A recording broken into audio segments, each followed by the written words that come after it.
여러분 반갑습니다. 오늘 날씨 참 좋죠? 여기까지 오시느라 고생 많으셨습니다. 본격적인 이야기에 앞서서 제가 질문 하나만 드려볼게요. 만약에 말이죠. 내일 아침에 눈을 떴는데 여러분 손에 로또 1등 당첨권이 쥐어져 있다고 상상해보세요. 자, 어떠세요? 입가에 미소가 절로 번지시죠? 아마 세상을 다 가진 기분일 겁니다. 이제 내 인생의 고생 끝, 행복 시작이다 싶으실 거예요. 그런데 말입니다. 과연 그 행복이 10년, 20년 뒤에도 똑같이 유지될까요? 정말로 환경이 바뀌면 우리 인생이 영원히 장밋빛이 될까요? 오늘 그 비밀을 하나씩 파헤쳐 보겠습니다. 우리 50대쯤 되면 이런 생각 많이 하잖아요. 애들 취직만 하면, 우리 막내 결혼만 시키면, 대출금 다 갚고 연금 나오면 그때 가서 진짜 내 인생 즐기며 살겠다고요. 우리는 늘 행복을 나중으로 미룹니다. 마치 산 정상에만 가면 보물이 있을 거라고 믿고 헉헉대며 올라가는 등산객 같아요. 그런데 막상 정상에 가보면 어떤가요? 시원한 바람은 잠시뿐이고 내려갈 걱정부터 들지 않던가요? 그 후로 영원히 행복했습니다 라는 말은 동화책에나 있는 얘기입니다. 우리 마음이 우리를 상대로 벌이는 아주 교묘한 거짓말에 속고 있는 거예요.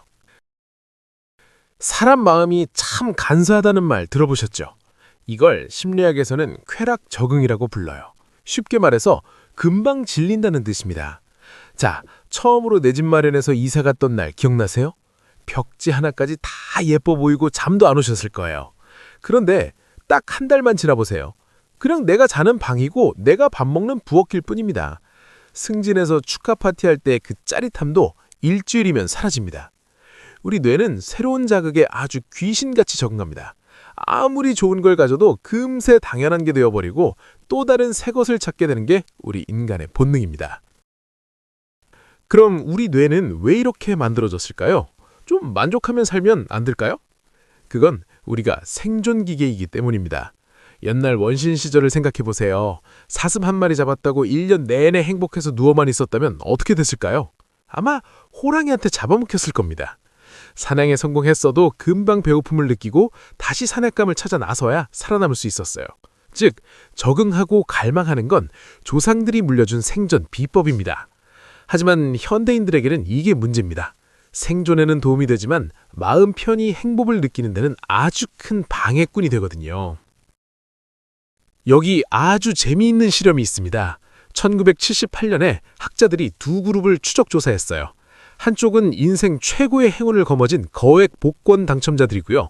다른 한쪽은 안타까운 사고로 몸을 움직일 수 없게 된 하반신 마비 환자들이었습니다. 극과 극이죠. 한쪽은 천국, 한쪽은 지옥일 것 같잖아요. 학자들은 이들에게 물었습니다. 지금 얼마나 행복하십니까?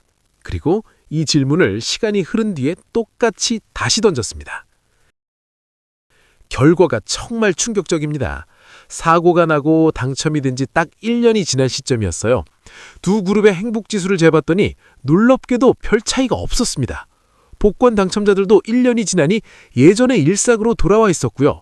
마비 환자들도 그 힘든 상황에 적응해서 다시 웃음을 찾았습니다. 테드 강연으로 유명한 낸 길버트 교수도 말했습니다. 우리에겐 행복을 제조하는 능력이 있다고요. 결국 밖에서 무슨 일이 터지느냐는 우리 인생의 전체적인 행복에 큰 영향을 주지 못한다는 사실이 증명된 셈입니다. 여러분, 사람마다 몸무게가 잘 안 변하는 기준점 있죠? 다이어트를 해도 금방 돌아오는 요요 현상처럼요. 행복도 똑같습니다. 이걸 행복 설정값이라고 해요. 타고난 행복의 온도가 있다는 겁니다. 어떤 사람은 원래 좀 긍정적이고 어떤 사람은 원래 좀 무덤덤합니다. 승진이나 당첨 같은 일로 잠시 온도가 올라갈 수는 있어요. 하지만 며칠 지나면 신기하게도 원래 내 온도로 돌아옵니다. 에어컨을 아무리 세게 틀어도 시간이 지나면 원래 설정한 온도로 맞춰지는 것과 똑같습니다. 환경을 바꾼다고 내 마음의 온도가 영원히 바뀌진 않습니다. 자, 이제 가장 중요한 수치가 나옵니다. 집중해서 한번 봐주세요. 심리학계의 권위자인 소냐 류보머스키 교수가 수십 년간 연구해서 찾아낸 행복의 공식입니다. 우리가 행복해지려면 세 가지가 필요해요. 첫 번째, 50%는 유전입니다. 이건 부모님께 물려받은 마음의 체질이에요. 어떤 분은 태어날 때부터 좀 낙천적이고 어떤 분은 좀 예민하죠. 이건 우리가 바꿀 수 없는 영역입니다. 그냥 나는 이런 체질이구나 하고 받아들여야 하는 부분이죠. 두 번째, 놀라지 마세요. 우리가 평생 목숨 걸고 매달리는 환경은 고작 10%밖에 안 됩니다. 돈이 얼마나 있는지, 아파트가 몇 평인지, 내 자식이 명문대를 갔는지 이런 것들이 우리 전체 행복에서 차지하는 비중은 딱 10점뿐이라는 거예요. 그럼 마지막 남은 40%는 뭘까요? 바로 내적 요인, 즉 나의 선택과 태도입니다. 내가 오늘을 어떻게 보내고 나에게 닥친 일을 어떻게 해석하느냐가 내 행복의 거의 절반을 결정한다는 뜻입니다. 10%밖에 안 되는 환경을 바꾸려고 끙끙대기보다 40%나 되는 내 마음의 근육을 키우는 게 훨씬 남는 장사 아니겠습니까? 우리가 오늘 이 자리에 모인 이유도 바로 이 통제 가능한 40%를 배우기 위해서입니다. 이 10%의 함정이 정말 무섭습니다. 여러분, 우리 그동안 어떻게 살았나요? 10점짜리 환경을 100점으로 만들려고 인생의 모든 에너지를 다 쏟아부었잖아요. 이번에 차만 바꾸면, 이번에 집만 넓혀가면, 이번에 애들만 자리 잡으면 행복할 줄 알았죠? 그런데 그게 다 10%짜리 행복이었다는 겁니다. 비유를 한번 들어볼게요. 여러분이 아주 비싼 명품 가방을 샀다고 칩시다. 저는 너무 소중해서 안고 자고 싶겠죠. 그런데 비가 오는 날 그 가방이 젖을까봐 내가 대신 비를 맞고 있다면 그게 과연 행복일까요? 가방은 내 삶을 편하게 해주는 도구일 편인데 어느샌가 그 도구가 내 주인 노릇을 하고 있는 겁니다. 돈이나 지위도 마찬가지입니다. 있으면 참 편하고 좋죠. 하지만 그게 10%를 넘어서서 내 인생 전체를 좌지우지하게 두면 안 됩니다. 100억 자산가인데 매일 밤 불안해서 잠을 못 자는 사람과 평범한 월급쟁이인데 저녁마다 가족들과 깔깔대며 웃는 사람 중에 누가 더 행복할까요? 통계는 명확하게 말합니다. 10%의 환경보다는 40%의 마음을 관리하는 사람이 압도적으로 행복하다고요. 이제는 번지수를 제대로 찾아야 합니다. 껍데기를 가꾸는 데 쓰던 에너지를 이제는 내 알맹이를 채우는 데 쓰셔야 합니다. 한번 생각해 보세요. 똑같이 출근하고 똑같은 밥을 먹는데 어떤 날은 기분이 상쾌하고 어떤 날은 온 세상이 짐처럼 무겁죠.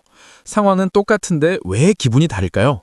그건 내 마음속에서 나에게 하는 말이 달라졌기 때문입니다. 오늘도 힘들겠네 라고 말하는지 오늘 점심은 맛있는 거 먹어야지 라고 말하는지의 차이입니다. 행복을 결정하는 건 내 통장의 잔고가 아니라 내 머릿속의 해석입니다. 내가 내 인생의 해설가라는 사실을 잊지 마세요. 우리가 자주 하는 실수가 하나 있어요. 나 너무 슬퍼 혹은 나 화났어 라고 말하는 겁니다. 감정을 나 자신이라고 착각하는 거죠. 그런데 여러분, 감정은 내가 아닙니다. 내가 입고 있는 옷 같은 거예요. 오늘은 빨간 옷을 입었지만 내일은 파란 옷을 입을 수 있잖아요. 슬픔이나 분노라는 옷을 잠시 걸친 것뿐이지 그게 나라는 사람 자체는 아닙니다. 비가 온다고 해서 하늘이 없어지나요? 구름이 지나가면 다시 파란 하늘이 나오죠. 내 감정도 지나가는 구름일 뿐이다 라고 생각하면 훨씬 마음이 가벼워집니다. 자, 이제 결론이 나옵니다. 유전 50%는 이미 정해진 거니 어쩔 수 없습니다. 환경 10%도 내 마음대로 안 될 때가 많죠. 하지만 40%는 내 손 안에 있습니다. 이건 연습하면 무조건 좋아집니다. 행복은 로또처럼 터지는 게 아니라 기술이고 실력입니다. 매일 아침 거울 보고 웃어주기, 작은 일에 고맙다 하고 말하기, 내 마음을 비난하지 않기, 이런 사소한 훈련들이 모여서 내 행복의 40%를 단단하게 만듭니다. 밖에서 찾지 마세요. 내 안에 근육을 키우는 게 정답입니다.